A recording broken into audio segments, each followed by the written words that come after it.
Welcome back to the deep dive. So if you're like a lot of people, when you think about foundational rights in the UK, you probably assume free speech, traces its lineage way back. Right, back to some grand declaration. Exactly. Maybe the Magna Carta or, a moment where Parliament stood up and declared, let there be liberty. And that narrative, it's comforting, but it's really just a widespread myth. When you actually look at the source material for this dive, the story is, well, it's a lot less romantic. More cynical, you could say. A lot more cynical. It wasn't some grand gift. It was piecemeal, often accidental, and always conditional. So our mission today is to unpack these sources and figure out where this right actually came from. And we're going to trace its incredibly slow, uneven development. And it was shaped less by grand philosophy and more by, institutional conflict, religious struggles. And just pure political self-interest.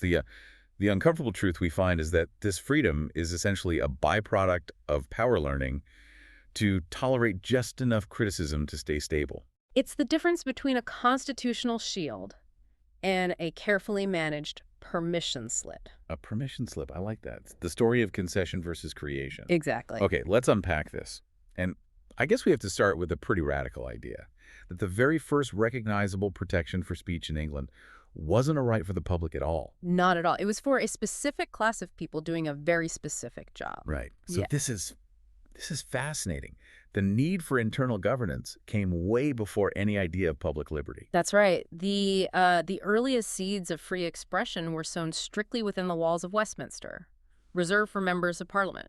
An idea we now call parliamentary privilege. Parliamentary privilege. And the logic for it is just so pragmatic, which, fits our cynical theme perfectly. If you're an MP in, say, the late medieval period, your job is dangerous, especially if you have to give the monarch advice. Oh, incredibly dangerous. You offer honest counsel, some criticism the king doesn't want to hear, you could be imprisoned, or worse. So parliamentarians started to realize this fear, it actually creates bad government. Right. A king who is only advised by terrified sycophants is a king who's getting bad advice. And that leads to policy failures, maybe even rebellion. So the argument wasn't about the people's right to speak.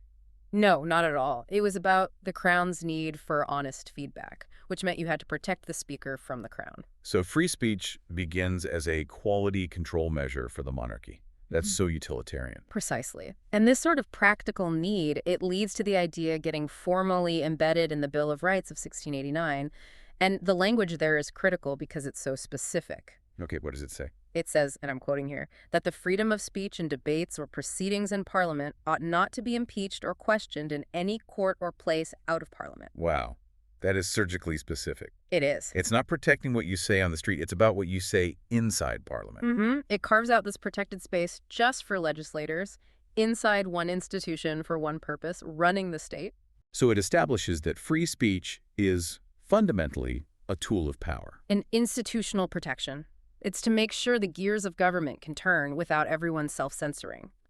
It started as a privilege, and that foundational idea that speech is conditional on context, that never really went away. Which brings us to a really stark contrast. If MPs have this formal, enshrined protection for what they say inside the chamber, What about everyone else? yeah, what was life like for the ordinary citizen outside? The contrast is just, it's shocking. While Parliament was claiming this privilege for itself, outside those walls, speech was seen as a threat. Not all right. A perpetual threat. For centuries, English law treated speech as this volatile thing that needed to be managed, regulated, and, if possible, just constrained entirely. And they had a huge arsenal of legal weapons for this, didn't they? It wasn't just a simple case of don't insult the king. Oh, absolutely not. The list of constraints is really illuminating. It shows the whole legal philosophy was about protecting the established order. So what was on the list? Well, you had the obvious ones, like seditious libel. Criticizing the government. Right, criticizing the government or the monarch in a way that could cause unrest. Then you had blasphemy for criticizing the church, obscene libel, heresy, and my personal favorite, scandalum magnatum. Okay, you have to give us the deep dive on scandalum magnatum. Yeah. That sounds like a law made specifically to protect fragile egos. Basically was. It's high-status defamation. It translates to slander of the great.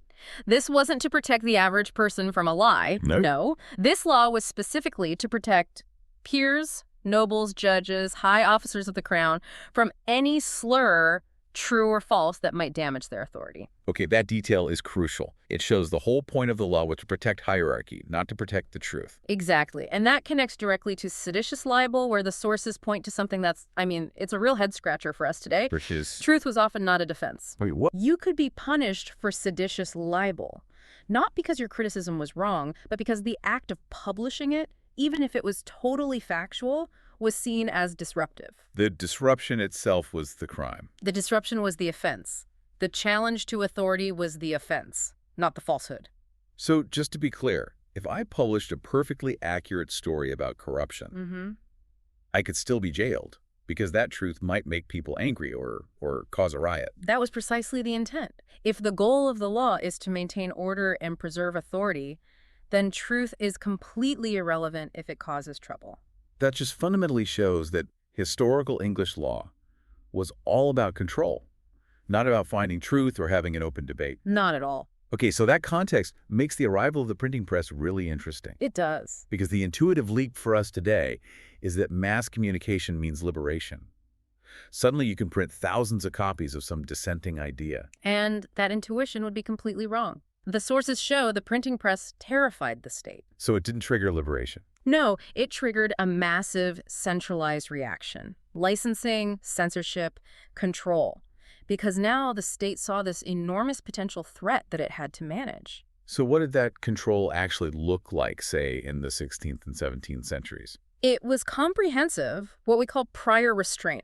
Printers couldn't just set up shop, they needed specific licenses. Yep. And every single book had to be pre-approved by state or church censors before a single page could be printed. Unauthorized presses were hunted down. And authors and publishers could be jailed. Or worse, the control was mainly handled through the Stationers' Company, which was this powerful monopoly of printers who worked with the crown to police the whole trade. And this all culminated in the infamous licensing of the Press Act. Yes, that act basically institutionalized this whole concept of prior restraint, the government's power to stop something from being published before it happens. Which is the very thing modern free speech advocates, especially in the U.S., see as the ultimate restriction. But in 17th century England, it was just standard procedure. So if this act was such an effective tool for state control, why did it finally elapse in 1695? Because if we're following our accidental evolution narrative, it can't be because Parliament suddenly had a moral awakening. Not at all. This is where the story shifts from state control to state incompetence. Okay. The lapse of the Licensing Act is one of the most accidental yet foundational moments in this whole story. And the sources point to three really practical reasons. Right. Hit us with them. First, enforcement just became ridiculously expensive. The sheer amount of printed stuff, especially after the Glorious Revolution, made it an administrative nightmare. Too much to police. Second, the system was breaking down. The Stationers' Company was full of infighting and corruption. But the third reason is the most telling. Political factions who were out of power realized how useful a free press could be for criticizing those who were in power. Wait, so the opposition party figured if they couldn't run the government, they could at least print damning pamphlets about it. Exactly. It was pure political self-interest. They basically took advantage of the system's administrative failures. So the key takeaway here is that freedom of the press wasn't born from some philosophical principle. No, it was born from a failure of effective control driven by bureaucracy and political maneuvering. So we can genuinely say that modern British press freedom comes from government inefficiency and political calculation, not a moral choice.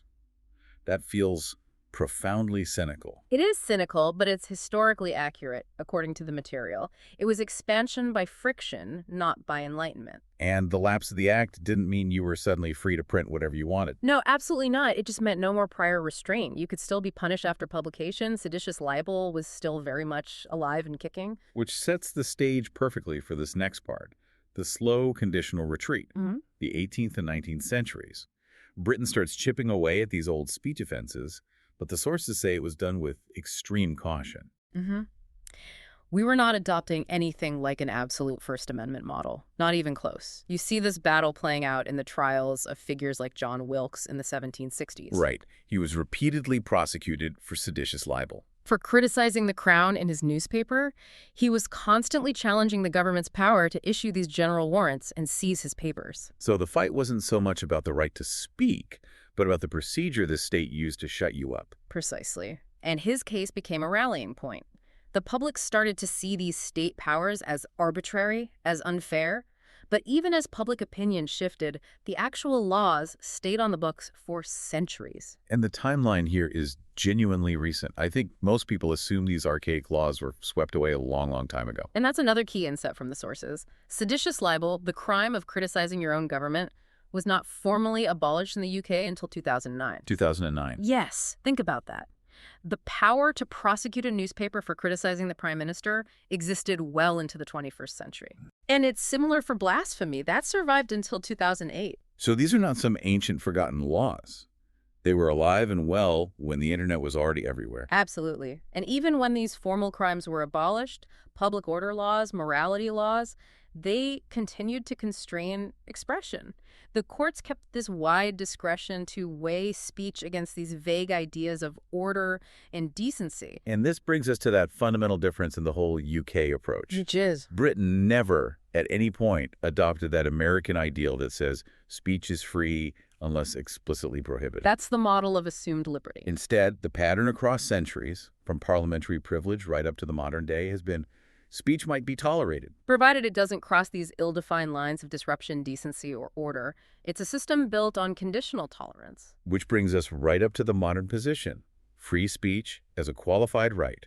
Even by the late 20th century, the UK still had no single, absolute, homegrown right to free speech. No, it was all cobbled together from common law, that parliamentary privilege we talked about. It was a real patchwork. And the way expression was finally formalized wasn't through some big British constitutional moment. No, it was through an external framework.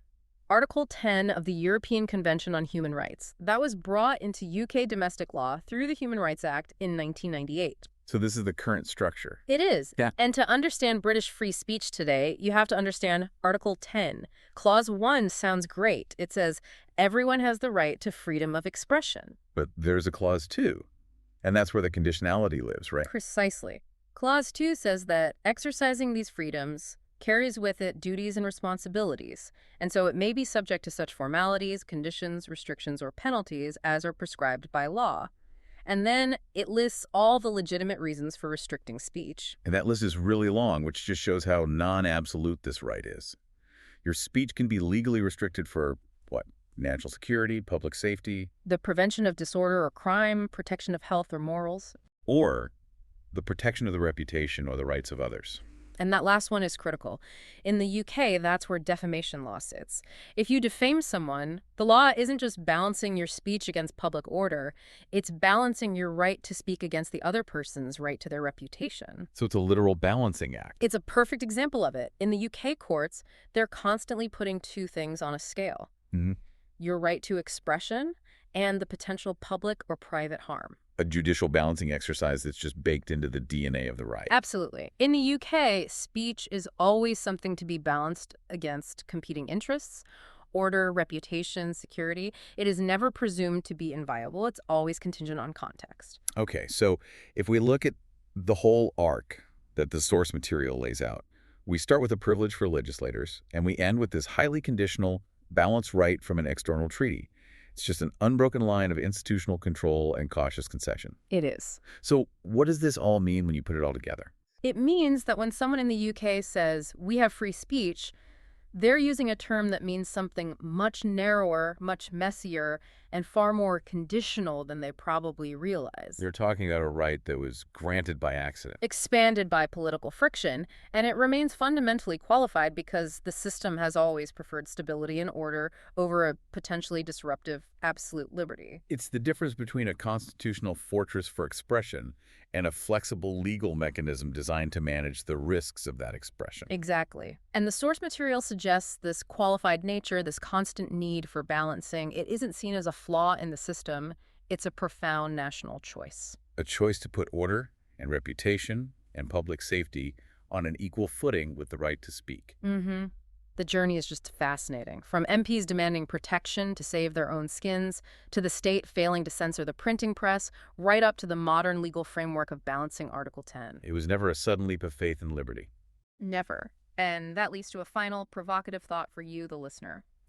This preference for constant balance over an absolute right is a choice that I think many Britons rarely acknowledge or debate openly. So consider the implications. When a system prioritizes balancing competing rights, does that lead to a more ordered and stable society? Or does it ultimately create a society that's less able to absorb radical, essential dissent? That choice, made almost by accident over centuries, is still shaping the political culture today.